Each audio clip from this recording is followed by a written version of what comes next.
જોડાઈ ગયા છે। ગૌતમ, આમ તો આજે ફોર્મ ભરાવાના હતા, આવતીકાલે સત્તાવાર રીતે નામ જાહેરાત થશે, પરંતુ કાલની રાહ જોવી પડે એવું હવે લાગતું નથી। जी बिल्कुल कही शकाय कि आवतीकाले नाम जे छे ते प्रदेश प्रमुखનું જાહેર થશે। મહત્વનું એ છે કે અત્યારે હાલ તો એક નામ જે છે તે સામે આવી રહ્યું છે અને તેમાં જગદીશ વિશ્વકર્માનું નામ જે છે તે મોખરે ચાલી રહ્યું છે। મહત્વનું એ છે કે ટૂંક સમયની અંદર તેઓ પ્રદેશ કાર્યાલય કમલમ ખાતે આવશે અને ત્યારબાદ તેઓ જે છે તે પ્રદેશ પ્રમુખ માટેનું ફોર્મ જે છે તે ભરશે। મહત્વનું એ છે કે તેમની સાથે સાથે 10 લોકો જે છે તે ટેકેદાર તરીકે તેમના ફોર્મ જે છે તે ફિલઅપ કરવાના છે અને આ પ્રકારની માહિતી હાલ તો પ્રાપ્ત થઈ રહી છે। મહત્વનું સાથે એ છે કે 25 વર્ષ બાદ આ પ્રકારનો સિનારીઓ જે છે તે જોવા મળી રહ્યો છે, એટલે કે 25 વર્ષ બાદ આ પ્રકારનું ઇલેક્શન થઈ રહ્યું છે અને ઇલેક્શન બાદ હવે વિધિવત રીતે આ પ્રક્રિયા જે છે તે થઈ રહી છે। મહત્વનું એ છે અત્યારે હાલ તમને આ કમલમના દ્રશ્યો બતાવવાનો પ્રયત્ન કરીશ કે જે પ્રકારે જે લોકો જે છે તેમનો જમાવડો જોવા મળી રહ્યો છે। ભારતીય જનતા પાર્ટીના અદના કાર્યકર્તાઓ એક બાદ એક આવી રહ્યા છે અને આ પ્રક્રિયા જે છે તે થઈ રહી છે તેને નિહાળી રહ્યા છે। મહત્વનું સાથે તે છે કે અત્યારે હાલ મળતી માહિતી અનુસંધાને જગદીશ વિશ્વકર્માનું નામ જે છે તે ટોપ ઉપર ચાલી રહ્યું છે। ઘણા છેલ્લા કેટલાય સમયથી આ નામ જે છે તે ચર્ચાઈ રહ્યું હતું। તેની સાથે સાથે વાત એ પણ છે કે જગદીશ વિશ્વકર્મા એટલા માટે કે તેઓ અમદાવાદના શહેર ભાજપના પ્રમુખ પણ રહી ચૂક્યા છે। વિધિવત રીતે આજે નામાંકન પ્રક્રિયા ભરવાની શરૂઆત થશે। ટૂંક સમયની અંદર આ પ્રક્રિયા જે છે તે આરંભવાની છે। શું લાગે છે કેટલા લોકો ઉમેદવારી પત્ર ભરવા માટે આવી શકે છે અને આ પ્રક્રિયા આખી શું હોય છે?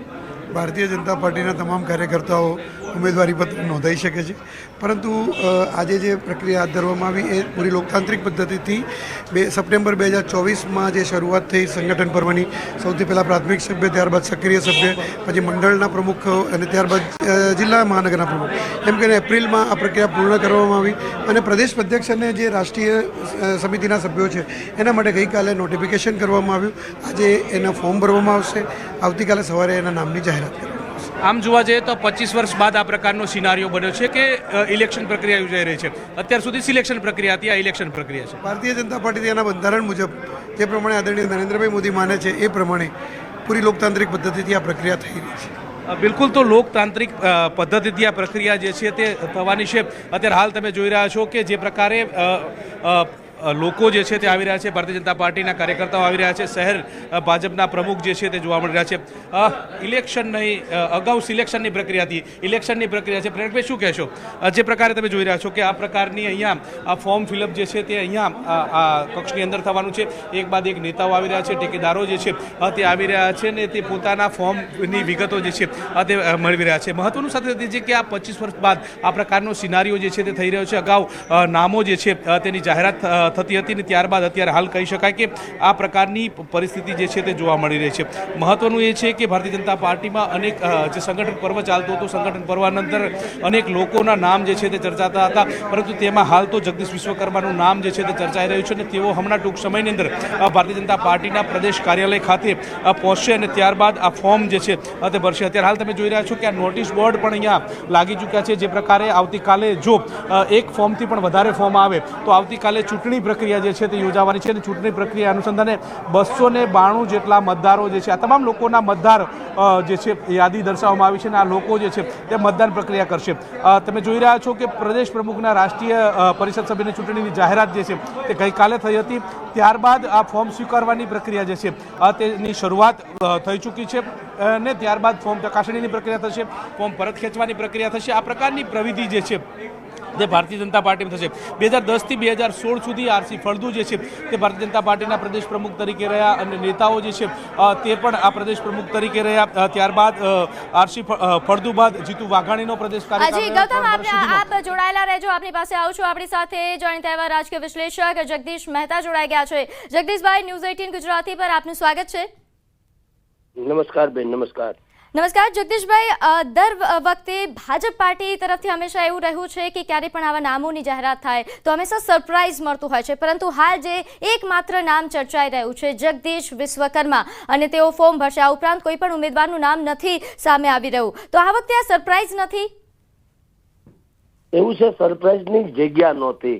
સાંભળો, સરપ્રાઇઝ સામાન્ય રીતે ભારતીય જનતા પાર્ટીમાં એવું બનતું હોય છે જેના નામ ચર્ચામાં હોય એની જગ્યાએ કોઈ બીજાનું જ નામ આવે, એ સરપ્રાઇઝ વાળી વાતો હાલતી હતી। પરંતુ આ વખતે તો આપની જાણ ખાતર બેન, આજથી 3 મહિના પહેલા જયારે મને પૂછવામાં આવ્યું હતું ત્યારે પણ આપણે અવેલેબલ છે, તમે વિડીયો અવેલેબલ છે, જી કે આપણે કીધેલું કે જગદીશ વિશ્વકર્મા સિવાય બીજા કોઈનો મેળ પડે એમ નથી.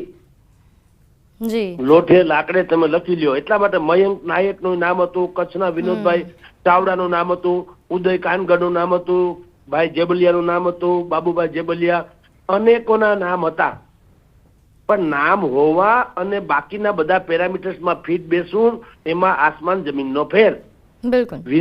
જગદીશ વિશ્વકર્મા ઈ ફિટ એટલા માટે બેસે કે જે નાના સમાજની વોટ બેંક જે છે, જે 1.5-2 કરોડની આળેગાળેની છે, એ વોટ બેંકને ભારતીય જનતા પાર્ટી તરફી કરવાની જે એક મોટામાં મોટી જેને કહેવાય યોજના કહેવાય, એ PM વિશ્વકર્મા કૌશલ સન્માન યોજના. જી એના ખરા રચયિતા કે માર્ગદર્શક તમે કહો તો એ જગદીશ વિશ્વકર્મા હતા.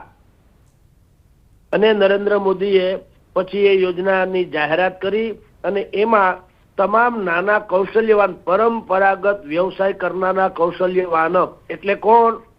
મિસ્ત્રી, વાણંદ, માળા બનાવનારા માળી, ધોબી, દરજી, તાળા ચાવી બનાવનારા, પછી શિલ્પકાર, પથ્થર તોડનારા અને પથ્થર કોતરનારા, લુહાર, સુવર્ણકાર, પછી મોચી, ઢીંગલી ને રમકડા બનાવનાર, હોડી બનાવનાર, માછલીની જાળી બનાવનાર, ટોપલી બનાવનાર, બાસ્કેટ બનાવનાર, અરે ત્યાં સુધી કે સાવરણી ને સાવરણા બનાવે છે એનો પણ એમાં સમાવેશ કરી દેવામાં આવ્યો. બિલકુલ. હવે કોંગ્રેસે જયારે અમિત ચાવડાને OBC ચહેરા તરીકે ઉતાર્યા મેદાનમાં, ત્યારથી જ નક્કી હતું ભારતીય જનતા પાર્ટી ક્રોસ એન્ટ્રી કરવા માટે થઈને OBC ચહેરાને જ મેદાનમાં લાવશે. બિલકુલ. એટલે પ્રદેશ પ્રમુખનો ચહેરો તો પહેલેથી સ્પષ્ટ જ લાગી રહ્યો હતો, પરંતુ આ સરપ્રાઈઝની સાથે શું કોઈ બીજું સરપ્રાઈઝ પણ આવી શકે, એના કોઈ એંધાણ? એ ભયંકર એંધાણ છે બેન. પણ આપણે કહીએ તો લોકો આપણી ઉપર એમ કે છે તમારી આ ઈચ્છા છે, પણ આપણી ઈચ્છા નથી, જે બનવાનું છે તે હું કઉ છું. જી હજી સરપ્રાઈઝની ચરમસીમા અને બ્રેકિંગ ન્યૂઝ તમે અપાર આપી શકો એવા બધા જ ફેરફારો ગુજરાતના સંગઠન તો ઠીક છે પણ સરકારમાં પણ આવી રહ્યા છે. જી જગદીશભાઈ, આપ અમારી સાથે જોડાયા, આપનો ખૂબ ખૂબ આભાર. નમસ્કાર. તો જે રીતે હાલ તમામ રાજકીય વિશ્લેષકો જણાવી રહ્યા છે કે જગદીશ વિશ્વકર્મા એ સૌથી મોટો ચહેરો હતો અને એમનું જ નામ જાહેર થાય તેવી સૌ પ્રમુખથી લઈ અને રાષ્ટ્રીય અધ્યક્ષ સુધીની રચનાની પ્રક્રિયાનો આ એક ભાગ છે. ઘણા સમય પછી આપણે પ્રદેશ અધ્યક્ષની વરણી થઈ રહી છે. કાર્યકર્તામાં જબરજસ્ત ઉત્સાહ છે અને Bharatiya Janata party cadre base party, શિસ્તબદ્ધ પાર્ટી અને છેક બૂથ લેવલ સુધી અમારા પેજ પ્રમુખ સુધી અમારી ફેલાયેલી ટીમ છે. એના આધારે સંગઠન ખૂબ સારું ચાલે છે અને સરકારને પણ સેવા કરવાની વર્ષો સુધી તક મળી છે.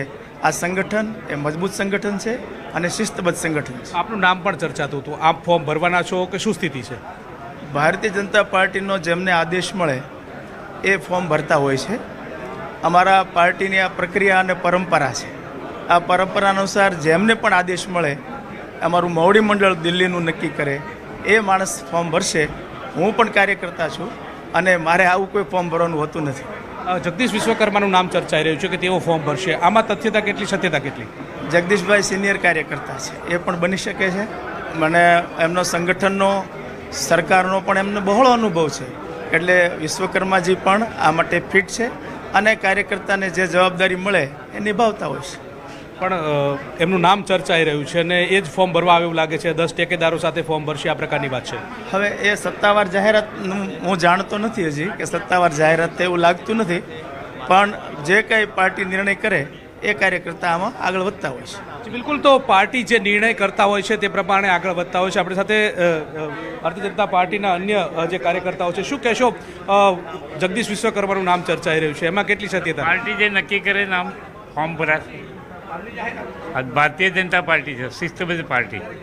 વર્ષો બાદ આ પ્રકારની ઇલેક્શનની પ્રક્રિયા થઈ. જી બરાબર છે, પહેલાં પણ થયેલું જ છે આવું. પહેલાં ક્યારે થયું હતું ને આ કેટલા વર્ષો બાદ આ પ્રક્રિયા જોવા મળી રહી છે? એટલે પ્રક્રિયા કાર્યકર્તાઓને ભેગા કરી અને કાર્યકર્તાના રૂબરૂ જ થાય છે રજનીભાઈ આપણી સાથે રજનીભાઈ અનેક નામો ચર્ચાઈ રહ્યા છે, અનેક કેટલાય સમયથી અટકળો ચાલતી હતી, પરંતુ હવે અટકળોનો અંત આવ્યો છે, વિધિવત રીતે આ ચૂંટણી પ્રક્રિયા હાથ ધરાશે. ગઈકાલે ભારતીય જનતા પાર્ટી દ્વારા ચૂંટણીની આખી પ્રક્રિયા નક્કી કરવામાં આવી છે. આજે ફોર્મ ભરાવાથી શરૂ કરીને ફોર્મ પરત ખેંચવા સુધીની પ્રક્રિયા પૂર્ણ થાય એ પછી જ બાકીની આગળની વિધિ અને આવતીકાલે એની જાહેરાત થશે. કોણ કોણ ફોર્મ ભરશે, કોને કોને આ પ્રકારના ફોર્મ ભરવા માટેનું અહીંથી પાર્ટી દ્વારા કહેવામાં આવ્યું છે? નથી, પાર્ટી દ્વારા કોઈને કહ્યું નથી. ફોર્મ ભરાશે અને એના આધારે નક્કી થશે. કોંગ્રેસે ઓબીસી ચહેરો આપ્યો છે, ભારતીય જનતા પાર્ટી પણ ઓબીસી ચહેરો આપશે પ્રદેશ પ્રમુખ માટે. આ પ્રકારની અટકળો છે, એમાં શું લાગે છે, શું માનો છો? ભારતીય જનતા પાર્ટી કાર્યકર્તાઓની પાર્ટી છે. સામાજિક સમરસતાના ભાવ સાથે સતત બધા કામ કરતા હોય છે. કોઈ પણ આવી શકે છે. જગદીશ વિશ્વકર્માનું નામ ચર્ચાય છે, એને લઈને તમે શું કહેશો? કારણ કે એ પણ ટેકેદારો તરીકે ટેકેદારો સાથે ફોર્મ ભરવા માટે આવશે. મેં કહ્યું એમ ભારતીય જનતા પાર્ટીનો કોઈ પણ કાર્યકર્તા આ સ્થાન પર પહોંચી શકે છે. બિલકુલ, તો નામ સ્પષ્ટ જાહેર નથી કરતા, પરંતુ કોઈ પણ કાર્યકર્તા જે છે તે આ પક્ષ તરફ પહોંચી શકે છે તે પ્રકારની વાત છે. અત્યારે હાલ તમે જોઈ રહ્યા છો કે એક બાદ એક નેતાઓ જે છે તે આવી રહ્યા છે, પોતાની વાત મૂકી રહ્યા છે, અને આ પ્રકારની સ્થિતિ જે છે તે જોવા મળતી હોય છે. મહત્વનું એ છે કે ભારતીય જનતા પાર્ટીની અંદર જે વર્ષો બાદ આ પ્રકારનું ઇલેક્શન થઈ રહ્યું છે, ઇલેક્શન બાદ આ જે નામ જે છે તે ડિક્લેર થશે. અત્યારે હાલ તો એક જ નામ વોટ ફેવરિટ તરીકે ચાલી રહ્યું છે કે જગદીશ વિશ્વકર્મા ફોર્મ ભરશે, ટેકેદારો સાથે ફોર્મ ભરશે. જો કે બાબુ જેબલિયા જે છે તેમનું નામ પણ ચર્ચાતું હતું અને તેમની સાથે વાત કરવામાં આવી, પણ તેમણે કહ્યું કે અમને કોઈ પણ પ્રકારની પાર્ટીના દિશા નિર્દેશ જે છે તે નથી આપવામાં આવ્યા, અને તેના કારણે તેઓ કહી શકે છે કે જો પાર્ટી કહેશે તો તેઓ પણ ફોર્મ ફિલઅપ કરશે. આ પ્રકારની વાત કરી રહ્યા છે. એટલે કે હવે જોવાનું એ રહે છે કે કોણ અત્યારે હાલ તો ટૂંક સમયની અંદર આ પ્રવિધિની શરૂઆત થશે. પ્રવિધિની શરૂઆત બાદ કોણ અને કેટલા નેતાઓ ફોર્મ ફિલઅપ કરે છે, તેમાંથી કેટલા નેતા પરત ખેંચે છે, આ એક પ્રક્રિયા છે. પરંતુ વાત એ છે કે મોવડી મંડળ જે પ્રકારના જે પ્રકારની સ્થિતિ છે ગુજરાતની, 156 બેઠક 2022ની અંદર આવી હતી, તેને બરકરાર રહે તે પ્રકારનો મજબૂત જે ઉમેદવાર જે છે તે પ્રદેશ પ્રમુખ તરીકે આપી શકે, આ પ્રકારની નીતિ રીતિ ભારતીય જનતા પાર્ટીની રહી છે. અને ભારતીય જનતા પાર્ટી કંઈક નવું કરવા માટે જાણીતી હોય છે. ગૌતમ, આપ અમારી સાથે જોડાયેલા રહેજો, તમામ અપડેટ્સ લેતા રહીશું.